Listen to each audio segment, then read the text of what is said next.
Hey guys, welcome to my YouTube channel. അപ്പോൾ ഇന്ന് ഞാൻ പോയത് വെട്ടുകാടോട്ടാണ്. എത്ര തവണ ഞാൻ വെട്ടുകാട് പോയിട്ടുണ്ടെന്ന് അറിയത്തില്ല ഗായ്സ്. അത്രയും തവണ, ഒരുപാട് തവണ ഞാൻ പോയിട്ടുണ്ട്. സന്തോഷം വന്നാലും സങ്കടം വന്നാലും കറങ്ങാൻ പോയാലും ട്രിപ്പ് പ്ലാൻ ചെയ്താലും ആദ്യം പോകുന്നത് വെട്ടുകാടോട്ടാണ്. ഞാനും അമ്മയും അനിയനും KP ഉണ്ടായിരുന്നു. ആദ്യം തന്നെ കുറച്ച് സ്ലൈഡും ചില്ലറ സാധനങ്ങളും വാങ്ങാൻ വേണ്ടിയിട്ടാണ് കടയിൽ കയറിയത്. അത് കഴിഞ്ഞ് കുറച്ച് കളിപ്പാട്ടം കണ്ടു. എനിക്കൊന്നും വാങ്ങി തന്നില്ല. അത് കഴിഞ്ഞൊരു പാനിപ്പൂരി കഴിച്ചു. വെട്ടാട് പോകുന്നതേ നമ്മൾ കൂടുതലും ഫുഡ് കഴിക്കാനാണ്. നമ്മൾ രണ്ടുപേരും, ഞാനും അനിയനും പാനിപ്പൂരിയും, അമ്മയും KPയും കടലയാണ് കഴിച്ചത്. പിന്നെ നമ്മൾ കടലിൻ്റെ വ്യൂ ഒക്കെ കണ്ടിട്ട് കഴിക്കാൻ വേണ്ടി വന്നു നിന്നു. പിന്നെ ഒരു പൈനാപ്പിൾ മുളകിട്ടതും കൂടെ വാങ്ങിയിട്ടുണ്ടായിരുന്നു. അപ്പോൾ അതും കഴിച്ചു. പിന്നെ അവരുടെ കടല എനിക്ക് തന്നു. എനിക്ക് തരുന്നത് JCB കോഴി ഇടുന്ന കണക്കാണ് എനിക്ക് തന്നത്.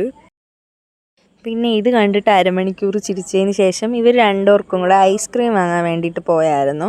അപ്പോൾ ഇവർ രണ്ടുപേരും ഐസ്ക്രീം കണ്ടപ്പോൾ എനിക്കും കഴിക്കാൻ വേണ്ടിയിട്ട് തോന്നി.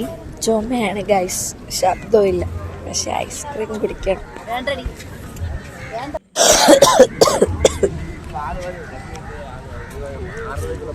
ചുമ ഉണ്ടെങ്കിൽ നമുക്ക് ഐസ്ക്രീം കഴിക്കാൻ ഭയങ്കര ഇഷ്ടമായിരിക്കും അല്ലേ. ഞാൻ രാത്രി ഫുള്ള് ചുമയായിരുന്നു, സൗണ്ടും ഇല്ലായിരുന്നു. ഇതെടുത്തിട്ട് തന്നെ 1 വീക്ക് ആവാൻ പോകുന്നു. ഇപ്പോഴാണ് സൗണ്ടൊക്കെ ഒന്ന് ഓക്കെ ആയത്.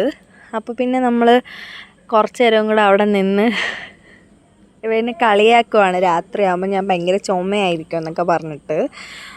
പിന്നെ ഒരു അരമണിക്കൂർ ചുമയ്ക്ക് ശേഷം വീണ്ടും കുറച്ച് ഐസ്ക്രീം കഴിച്ചു. അത് കഴിഞ്ഞിട്ട് അനിയൻ ബൺമസ്ക കഴിച്ചിട്ടില്ലായിരുന്നു. അപ്പം നമ്മളും കൂടെ ഒരെണ്ണം വാങ്ങി.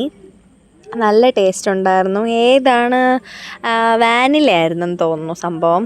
നല്ല ടേസ്റ്റ് ഉണ്ടായിരുന്നു. പിന്നെ അത് കഴിഞ്ഞിട്ട് മെഴുകുതിരിയും കൂടെ കത്തിച്ചിട്ട് അമ്മ അനിയനും വീട്ടിലോട്ട് പോയി. ഞാനും KPയുടെ വീട്ടിലോട്ടും പോയി.